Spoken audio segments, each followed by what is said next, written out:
Ngebahas soal startup juga. Ini kan 1000 startup sudah dimulai sejak 2016 kan ya? Yes. Di tahun kelima ini, sejak 2016 sampai sekarang, dari sudut pandang gerakan ini gitu, gimana sih sebenarnya perkembangannya? Khususnya untuk mengembangkan nih startup-startup di Indonesia gitu. Iya, oke. Jadi kalau misalnya kayak kita mau membahas tentang bagaimana sih sebenarnya impact ya yang dihasilkan dari program ini. Nah, walaupun namanya gerakan 1000 startup digital, tapi sebenarnya kita udah reach 1160 startup gitu di Indonesia. Udah lebih ya? Udah lebih malah. Cuman kita tuh nganggap 1000 ini adalah marwahnya gimana caranya kita mencetak startup sebanyak mungkin kayak gitu. Nah, kalau misalnya di tahun-tahun awal memang kita hanya gimana caranya orang-orang bisa tahu startup, tapi tahun ini fokusnya adalah gimana caranya menciptakan startup yang memang siap untuk di-funding kayak gitu. Jadi lebih kepada kualitasnya. Nah, kalau misalnya bicara tentang alumni ya, alumni dari startup ini kita udah ada beberapa yang udah besar dan memang kalau beberapa startup ini mungkin teman-teman pernah dengar juga kayak Botika, ada Bizar juga, dan Lindungi Hutan. Mereka adalah startup-startup yang istilahnya udah gede gitu ya, dan sudah bekerja sama dengan perusahaan-perusahaan yang sudah besar juga. Kayak kalau Botika itu mereka sudah ngambil beberapa project dari Danone, dari Angkasa Pura juga. Itu gitu. mereka bergerak di bidang apa? Kalau Botika ini lebih kepada untuk IoT gitu, Internet of Things. Jadi produk-produk IoT seperti itu, dan mereka sudah menangani beberapa klien kayak gitu. Nah, kalau yang lindungi hutan ini lebih kepada untuk movement gitu ya, gimana caranya kita melindungi hutan dan menggunakan basis digital untuk campaign tersebut kayak gitu-gitu. Dan mereka sudah menciptakan banyak istilahnya impact gitu ya. Salah satunya Sampah Muda juga.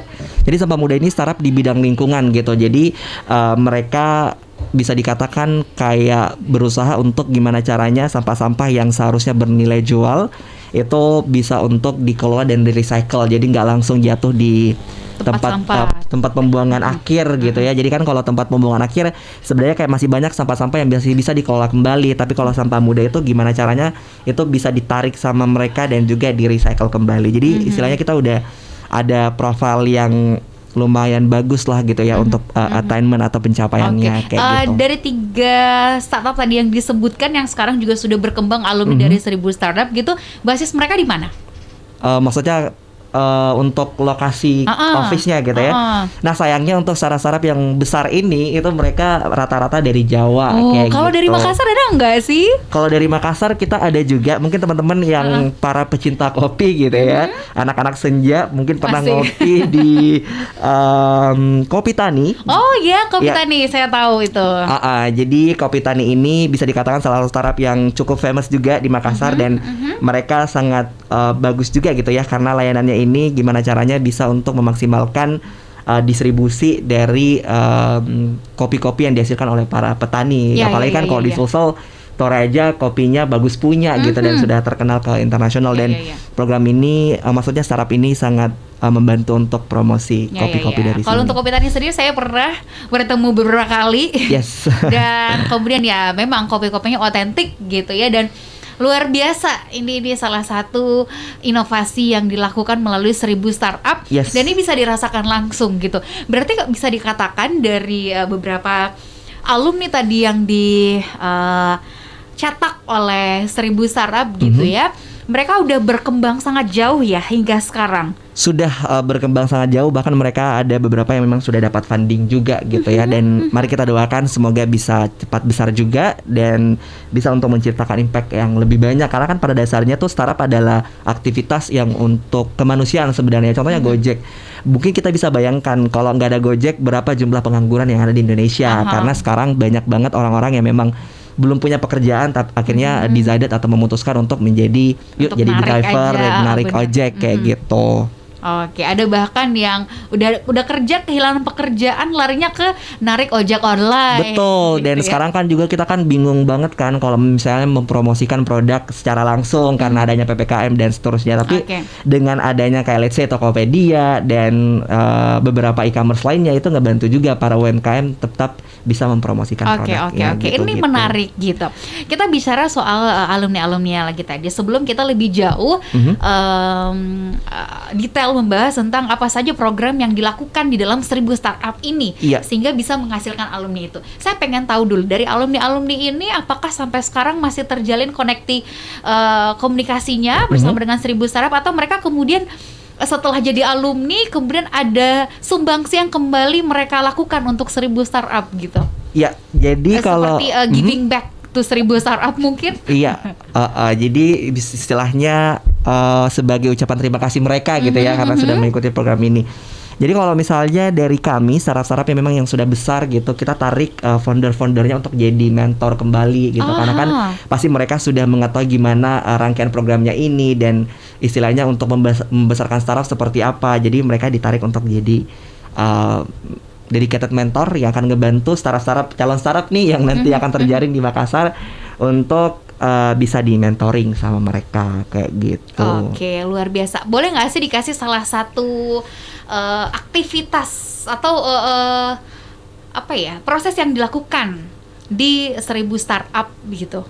Rangkaian programnya gitu ya. Rangkaian programnya gitu. Apakah setiap tahun dari 2016 ke 2021 ini setiap tahunnya ada rangkaian yang berbeda kah, atau ini nih udah ada kurikulumnya yang setiap tahun akan dijalankan seperti itu gitu? Oke. Jadi sebenarnya yang beda dari gerakan 1000 startup digital dari tahun 2016 sama sekarang ya, itu beda pelaksanaannya aja. Kalau dulu kan kita offline dan memang program ini tuh acara besar-besaran gitu. Cuman karena COVID gitu kan ya, jadi kita pelaksanaannya secara daring. Cuman walaupun daring kita berusaha untuk gimana caranya menciptakan vibes-nya itu betul-betul terasa ya udah kayak langsung aja gitu, kayak secara langsung. Dan untuk tahapan programnya ini sebenarnya sangat menarik, karena kalau misalnya teman-teman yang pernah nonton Drakor Startup itu kan mereka betul-betul dikumpulkan di satu tempat dan di situ mereka akan melakukan networking. Nah, kalau dari gerakan 1000 startup digital itu tahapannya kayak gitu persis gitu. Jadi kita ada namanya Ignition. Jadi Ignition itu adalah seminar online yang memberikan pemahaman dari para pelaku dan juga regulator industri startup. Jadi semua peserta tuh sebelum Ignition ini kan kita ada roadshow dulu. Kita memperkenalkan program ini di kampus-kampus, di community gitu ya. Nah setelah itu kita ajak untuk Ignition. Nah di Ignition ini mereka yang memang terkumpul semua yang sudah berminat untuk mengikuti program ini. Nah setelah itu mereka akan networking. Jadi setelah mereka dikasih tahu dan dijelaskan tentang program ini, udah paham gitu dan tentang ikutan. Iya gitu, udah kayak diyakinkan jiwa dan batinnya gitu ya untuk ikut gerakan ini. Lalu mereka akan networking. Jadi networking ini mereka nyari tim. Let's say misalnya Riva kan gabung program ini dan backgroundnya adalah seorang hustler. Jadi kalau hustler itu orang yang jago bisnisnya, kayak marketing, jualannya lah. Nah kan kalau startup itu paling tidak mereka ada 3 komposisi gitu ya, hacker, hipster dan juga hustler. Kalau hustler kan bisnisnya tadi. Kalau hacker itu IT-nya, yang ngebuat produk, aplikasi, website dan satu lagi hipster jadi desainernya gitu. Jadi setelah itu mereka kan udah ngebentuk tim. Misalnya Riva nih udah dapat seorang desainer, dapat programmer juga. Nanti akan ikut workshop lagi. Jadi diajarkan gimana caranya ngebangun tim, terus memunculkan ide itu seperti apa, itu di workshop. Lalu hack sprint kita validasi produk, singkatnya kemudian kita ikut bootcamp. Nanti akan ada dedicated mentor yang akan memberikan banyak mentoring tentang sisi UI UX, tentang aplikasinya juga, IT-nya gitu ya, dan juga dari sisi bisnisnya sendiri. Dan the last stage of this program, stage terakhirnya adalah incubation. Jadi diinkubasi dulu tuh. Setelah diinkubasi kita terakhir ada demo day. Jadi mereka akan pitching produknya mereka di depan venture capital, angel investor. Nah, kalau misalnya klik dari angel investor bisa langsung di funding gitu. Jadi lengkap banget kan. Jadi kan kayak startup banget gitu. Iya bener. Jadi teman-teman yang pengen jadi the next Sodalmi, the next Namdosan gitu ya, boleh banget untuk ikutan program ini. Ditunggu gitu. Oke, wah luar biasa. Nanti kita akan gali lebih dalam lagi di setiap programnya, khususnya selama inkubasinya itu apa aja sih yang harus dilakukan gitu ya sebelum mencapai demo day. Saya kembali dibawa ke episode dari drama Korea Startup. Emang beneran ya? Iya kayak gitu emang. Misalnya kita diterjunkan, ini kita orang yang nggak tahu apa-apa, cuma pengen buat bisnis aja, kemudian dikumpulkan satu tempat dan harus mencari tim di saat itu juga. Iya, networking, cari hackernya, cari hipsternya, cari hustlernya juga. Luar biasa. Wow, ini challenging sih.